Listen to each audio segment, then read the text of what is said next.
What is up, everybody, and welcome to Weathering the Storm, an Orlando Storm podcast. My name is Dakota Wolf, and before we get started, just want to go ahead and ask you guys if you can like and subscribe. We're on our way to 50 subscribers right now. That's the first little goal I want to hit before moving on to the next one. So if you could subscribe and help us reach that goal, I would greatly appreciate it. But without further ado, let's go ahead and get into the video. First off, I just want to start and go ahead and talk about a fan giveaway that's in collaboration between me, Max of UFL Storm Center, and Brandon of Orlando UFL. Both really cool guys, provide really good content updates for the Orlando Storm, primarily on Instagram, and that is where this fan giveaway takes place. So if you are interested in the fan giveaway, which will include a t-shirt and 2 tickets to any home game of your choice, just go ahead and go to Instagram at either of those accounts or my account, orlandostorm.podcast on Instagram. You obviously try to like the post. You don't have to like the post, but follow the UFL Storm's Instagram page and then comment done on that post. So just go to any of our 3 accounts, follow UFL Storm, and then comment done on that post. You'll see it. It's super obvious. And it's my most recent posts other than the post for this video. So you'll see it. Go ahead and comment done on that. Follow UFL Storm. You'll be entered in the giveaway. I think we're going to announce that on February 26th. And yeah, and hopefully you will win that fan package giveaway. Also, your boy finally got a hat. Not an Orlando Storm hat. They took too long. I'm still waiting on it. If they put it up for sale, I'm going to get one. But went back and found a UFL hat. So got that. That'll do me until they actually add an Orlando Storm hat. I think they're just teasing me at this point because now I've seen 2 different Orlando Storm hats from Coach Becht. But it's all good. We'll wait until that comes out and I'll get it. But until then, we at least got a UFL hat. So all you Florida State fans, Florida fans, Miami, USF, whatever, you don't have to see my UCF stuff. You don't have to see my UCF hat anymore. You're obviously, I changed the camera on y'all just for this. No, not really, but y'all still gonna see it anyways. Sorry, not sorry. But without further ado, let's go ahead and get into the rest of the actual content of this video. We're going to start off with the 2026 schedule release. That's the most recent and most important news that has broke since our last video. Of course, every team was given their schedule for the 2026 season on, I think, January 26th is when they announced it. So we'll just go ahead and go over the Storm's games for each week. So the Orlando Storm start off the first 2 weeks of the season at home in Orlando at Inter & Co Stadium. Week 1, they face the Columbus Aviators. That'll be on March 29th, which is a Saturday at 8 p.m. Eastern Time, obviously. Then we welcome in the Louisville Kings on April 4th, also a Saturday, and also at 8 p.m. The Orlando Storm's first road trip will begin the following week and will extend into week 4. We'll be going to Louisville and playing the Louisville Kings April 10th at 8 p.m. as well. Then we head down to Alabama and face the Birmingham Stallions on April 18th at 4 p.m. We'll get 2 more home games the following weeks, facing the St. Louis Battlehawks and welcoming Anthony Becht's former team to Orlando April 25th at 7 p.m., which is also a Saturday. Then we welcome in the Birmingham Stallions for a second matchup of the season, May 3rd, for the Week 6 matchup at 4 p.m. Another 2-week road trip following that game, Week 7 facing the Houston Gamblers in Houston, Texas, obviously, and then heading over to Dallas to face the Renegades on May 15th. The Houston game being at 6 p.m. and the Dallas game at 8 p.m. Orlando Storm will finish off their season facing the same team for the final 2 weeks. The first game at home against the DC Defenders on May 22nd at 8 p.m. And then we'll head to Washington, D.C. to play the Defenders May 31st at noon. Now, that first game will be the Orlando Storm's only Friday night game for the season. And then that last game will be a Saturday noon game. So personally, I'm not going to be able to make any of these away trips. It's just not really reasonable for me unless something changes. Maybe if I were to make one, it would be the Louisville Kings game. I have a lot of family back in Kentucky, so if I decided to go see them during that week, that would be something I could go do. But other than that, we're probably just gonna stick with the home games for now.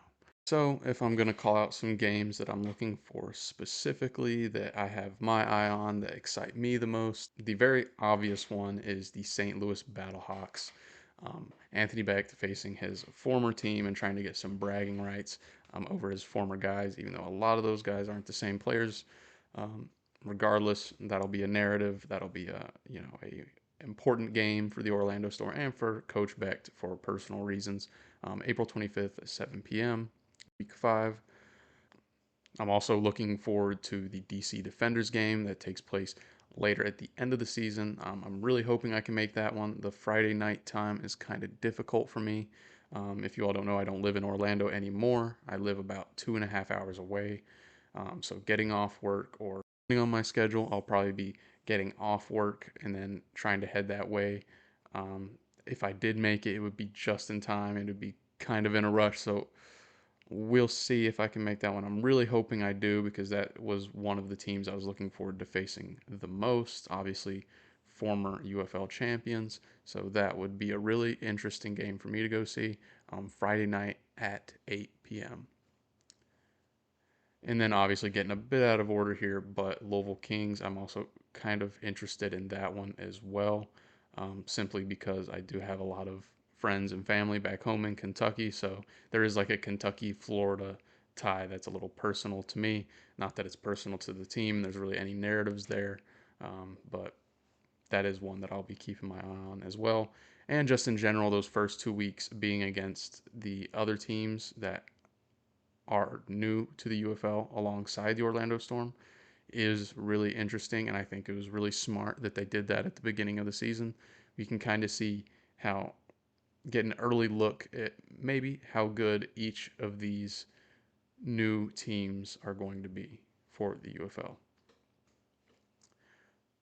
And then, of course, the only other home game, the Birmingham Stallions, that obviously has its own narrative. I would be remiss if I would left that out.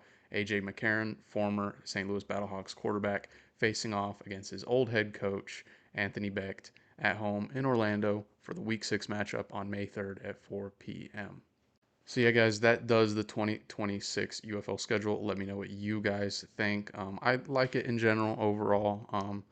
The only thing that's kind of weird is the back-to-backs. I get you have a limited amount of teams to choose from, but it does seem a little odd. Only a 10-game season, and you have 2 back-to-backs. And I know some other teams got it even worse than us. But yeah, go ahead and let me know what you guys think. I'm super excited for pretty much every single one of these games. So yeah, we'll see how it plays out. Also, not going to try to do any sort of game predictions, season predictions, record predictions. Maybe if I was doing a UCF podcast or a Colts podcast or one of these teams where I have familiarity with these players at a lot more of an in-depth level, that would be more reasonable. But let's be real, a lot of us don't know a lot of these players on these teams. I'm not going to sit here and act like I know the majority of the players in depth on the Orlando Storm's roster, certainly not on any of the other teams' roster. I think I'd be foolish to sit here and try to predict games when really the most I know is the logos. We don't even know the jerseys. So not going to do that. Just a little disclaimer. Don't be looking for that. Maybe closer to the season if I get a lot more film watching done and a lot more background on all of these other teams as well, that might be something I can do. But at this point, it's just not something I'm able to do with confidence. So with the 2026 schedule out of the way, the other remaining league-wide significant news that we had, and I almost forgot to include it in this video because it has happened a while back. Apologize for not addressing it earlier. but I did kind of just want to bundle it into this podcast. The whole episode on that would have been probably maybe 4 minutes. So not typically the type of content I'm going for. I like the more longer form stuff. Um, so bundling it in with this felt like the most appropriate thing to do. Um, and let's just say the reaction to these from the UFL in general, the UFL fans, I should say, um, not very good. Mixed, I would say, at best. So I'll go ahead and touch on all the other teams before kind of going into the Orlando Storm. So first, we had the Columbus Aviators jersey. They have the dark blue jerseys and pants, and then the light blue helmet. I'll say at first, the light blue helmet did kind of throw me off. I wasn't a big fan of it, but the more I'm sitting here and looking at it, the more I'm trying to picture it in real life. Like, because all we have are these little drawings, these sketches. Once we see it on person, I think it will look a lot better. And I will say it is one of the better ones of these sketches that are made available to us. So yeah, I think that one gets a passing grade for me at least. Then we have the Louisville Kings. I think with the color scheme they have, this is the best possible outcome. Again, I said it before in a previous video. I don't love the color scheme at all, but given that color scheme, I do think this is probably one of the best possible outcomes you could have hoped for with that jersey matchup. With the DC Defenders, the jerseys look really clean, really professional, super simple. But the primary, I think, downgrade, and you can't really see it in the sketch, but they did leak the helmets already, is they got rid of that camo, a really like subtle camouflage, nothing too crazy and over the top, but just enough so you could notice it, and it gave it a little bit more of a unique identity. Um, you got rid of that, and that kind of loses some points, but in general, still one of the best uniform combos in the UFL, probably a top two in my opinion. So slight downgrade, nothing too significant though. And now I think we'll get into the first jersey that I'm really not a huge fan of, and that's the Dallas Renegades. Um, I think, and the primary thing I don't like is the helmet combined with the jersey. Um, I really like those light blue helmets from before, and either matching that with the jersey and the pants, or how they've done before with a more darker jersey set. I think that's the preferred combination here, not the dark helmet and the light jersey. I don't know, something, it kind of looks off. Again, maybe in person that will look better. And the tone of the jersey in the sketch is just really bad. So hopefully in person they kind of brighten that up a bit, make it more of an actual light blue.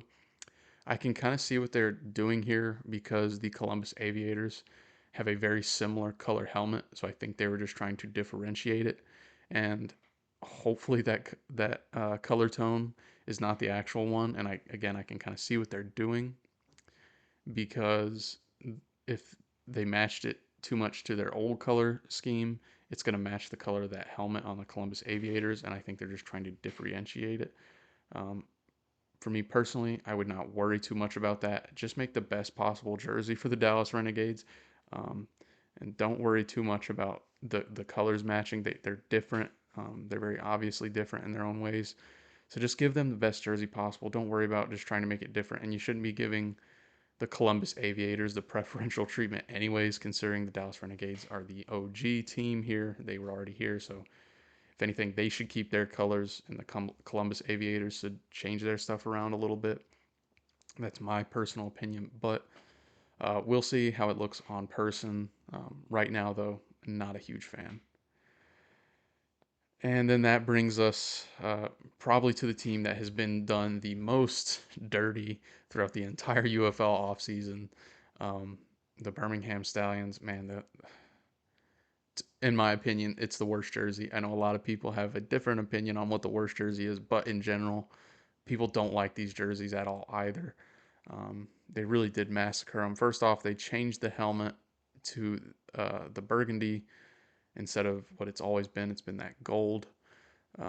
And then, so they pretty much just flip flopped it. They changed the jerseys to that gold, and then they changed the helmet to the burgundy, where it used to be vice versa. Horrible decision. I don't think, and this is funny enough, this is a pretty hot topic in UCF talk, but I don't like the look of gold jerseys. Um, Now you could probably make it work if it's like maybe a softer gold, like it's not really gold, it's like a softer type of gold, but I don't know. With this, I it's a massive downgrade. Even if you don't think it looks bad, it is certainly a downgrade over the uh, primarily burgundy with the gold accents as opposed to a primarily gold and burgundy accents. Just to have this as a home jersey, it feels like an alternate jersey.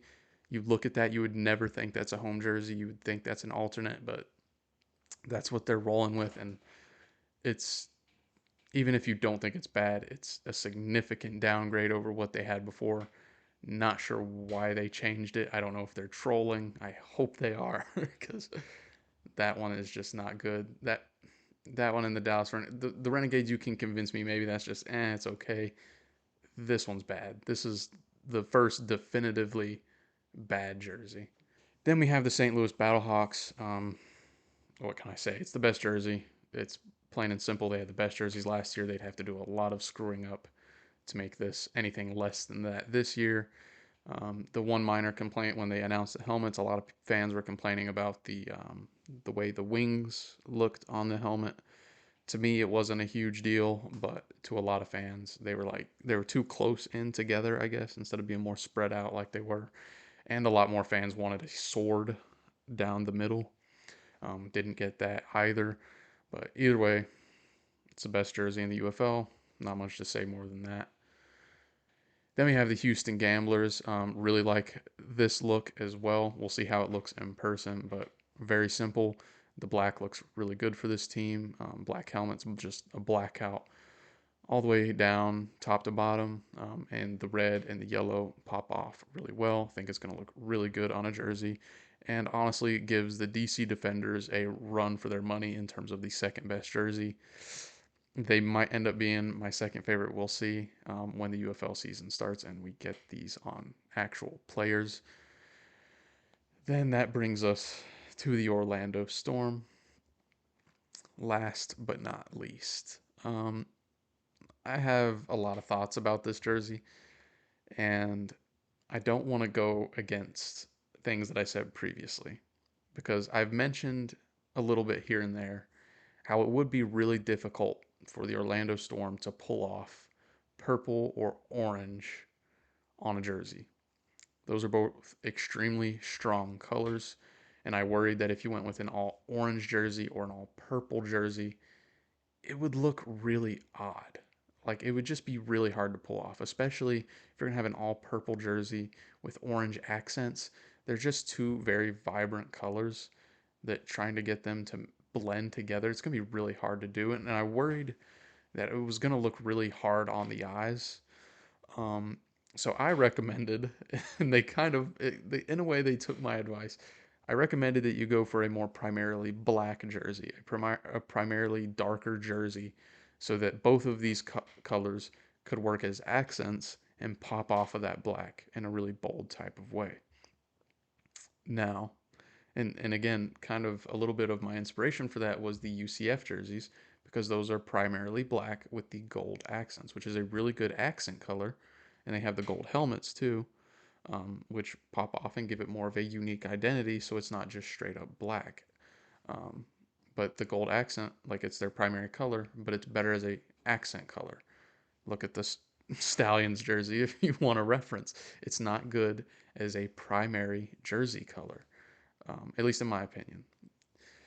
So again, UCF jerseys, the numbers, the stripes, just all the accents are gold, and then most of the jerseys black or white, and all the other colors. So it looks like the Orlando Storm kind of took a similar approach. They have the black jerseys and the black pants with the orange numbers and then purple accents in terms of stripes. And what else? You can't really see stripes on the pants, so I'm hoping first off that is something that's added, at least an orange stripe on the pants. Um, that definitely needs to be there. You need as much more orange and purple as you can get on these things if you're going to run with black as the primary colors, and it looks like what they're going to do. Um, so my overall opinion, I like it. I like the jerseys. A lot of people are saying this is the worst jersey. People are either saying the Stallions jersey is the worst jersey or the Orlando Storm jersey is the worst jersey, and that is the overwhelming popular opinion.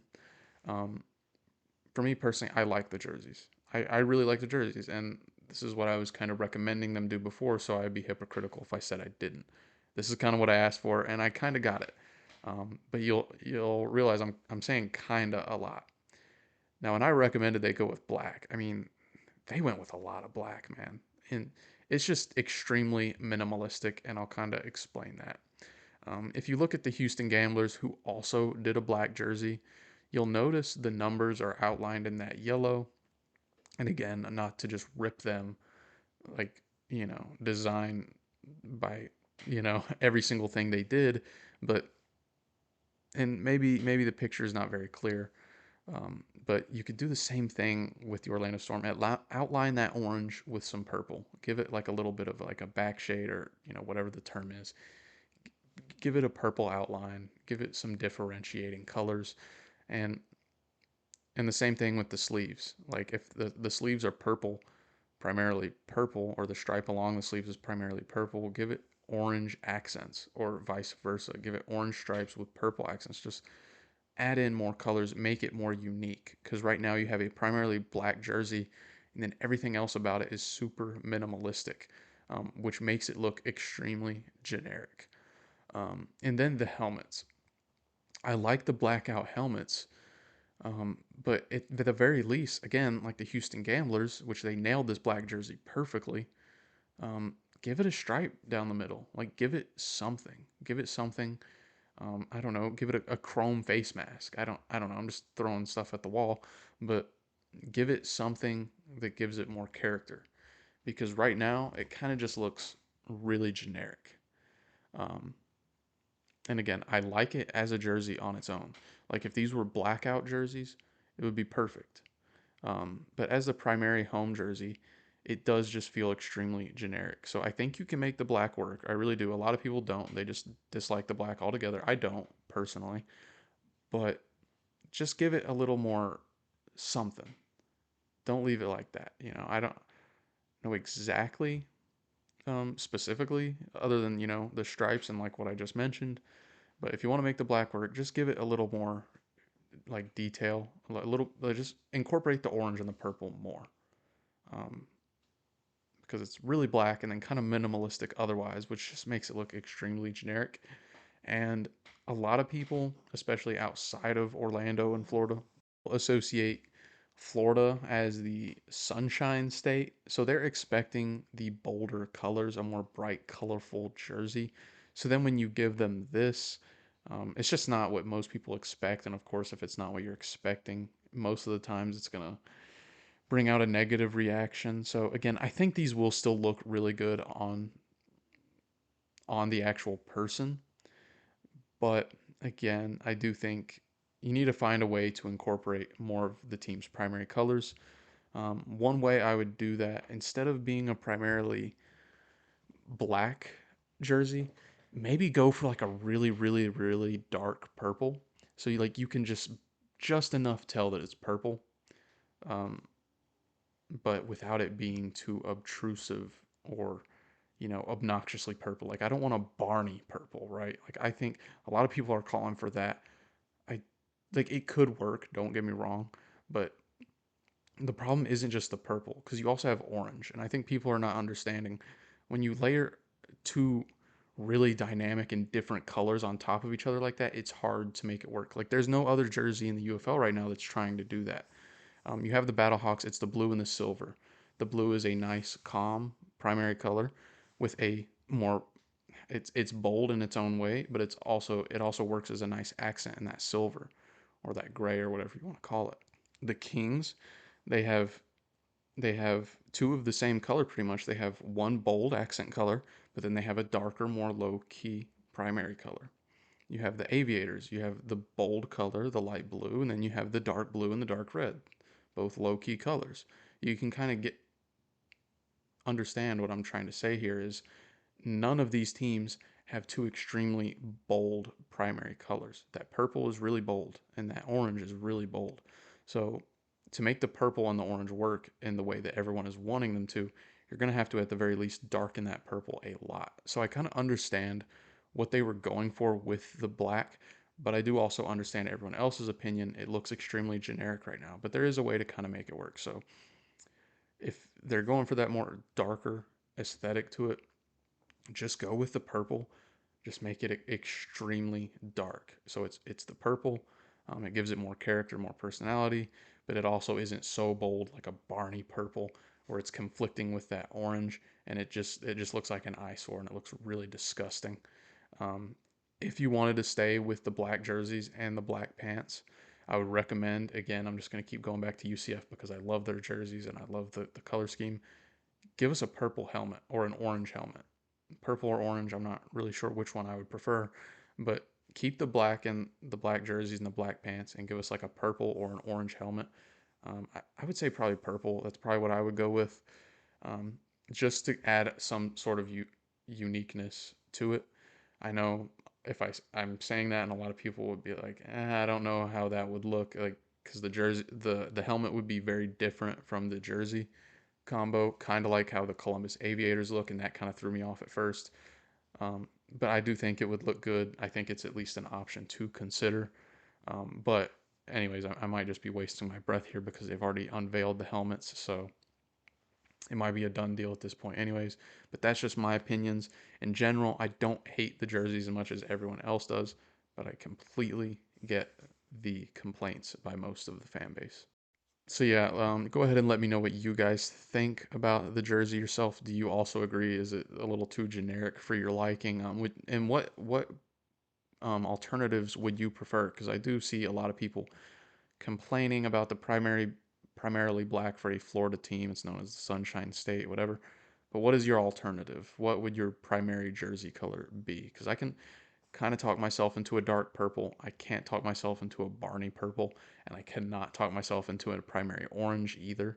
I think orange is just way too bright and way too bold. I can't see an all orange jersey.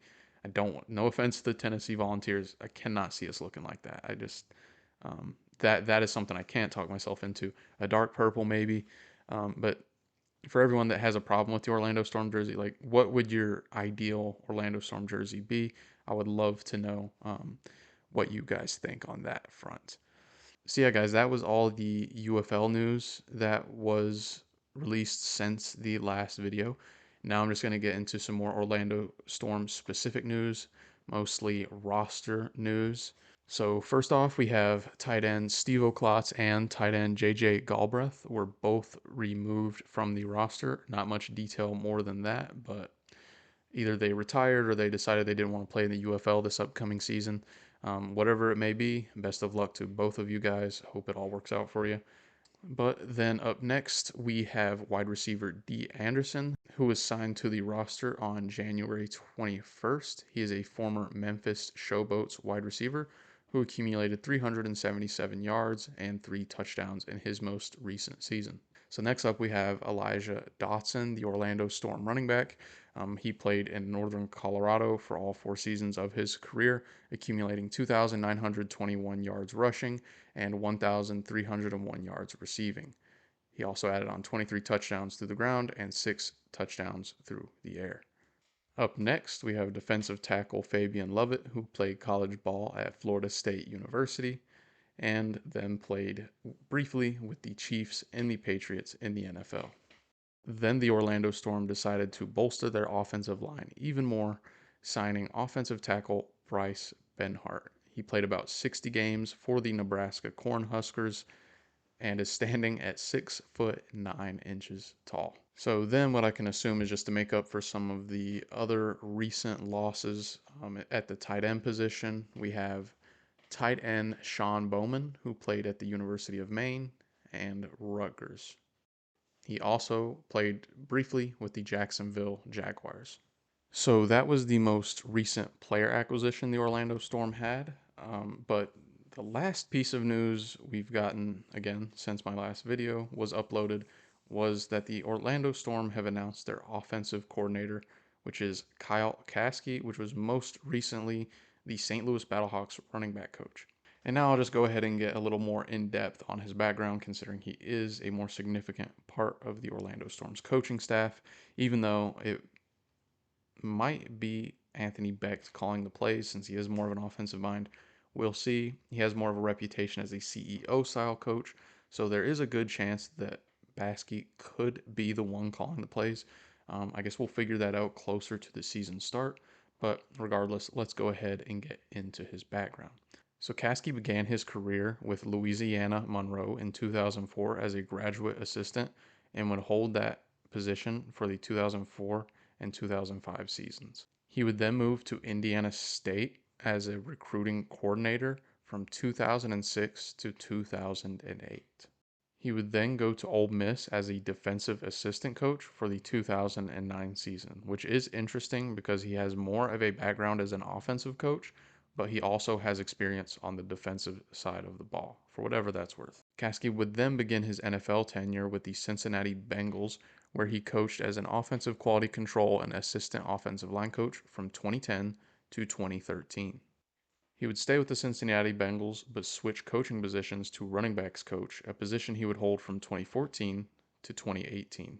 His tenure with the Cincinnati Bengals would come to an end in 2018, where he would then move to the Detroit Lions and stay with them under the same position as a running backs coach from 2019 to 2020. He then moved on to the Jacksonville Jaguars as an offensive quality control coach for the 2021 season. He would then join Anthony Becht's roster with the St. Louis Battlehawks, or coaching roster, I should say, as a running backs coach and special teams coordinator.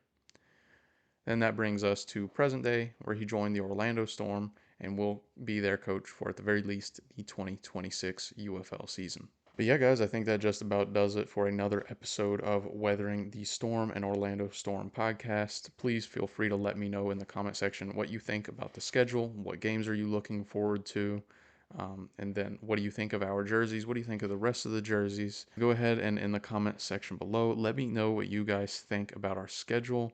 Are there any games that you are looking out for specifically? Do you like our jerseys? Do you hate the jerseys? Or do you not care about the jerseys? And make sure, again, I'm going to remind you all, do the fan giveaway. Go to either my Instagram account, orlandostorm.podcast, go to Max's Instagram account, uflstormcenter, or Brandon's Instagram account at orlandoufl, and comment done on that post and make sure you're following the UFL Storm. We're just doing everything we can to try and get more fans for the Orlando Storm, and specifically just more fans in the Orlando area interested in the UFL and this team. If you've seen some posts, I want to shout him out. He's been posting on Instagram. It's basically all of the new teams and their Instagram followers. The Orlando Storm is like by far the least, and they combine the followers from Twitter, Instagram, and Facebook. The Orlando Storm is the least in all three, and it's by a pretty significant margin. So we definitely want to get that up. I know Orlando has a strong football fan base. I wish we can get some more guys from the UCF fandom over into the UFL, but again, we don't want to try and force it down people's throats. I think the fandom will come naturally, but at the same time, everything that we can do to get people interested, we want to try and do that.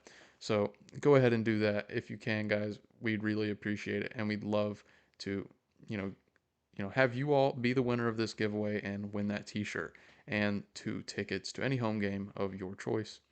But I think that's going to do it for this episode, guys. Thanks for watching. Make sure to like and subscribe, and thank you for weathering the storm. Go Storm. Surge on.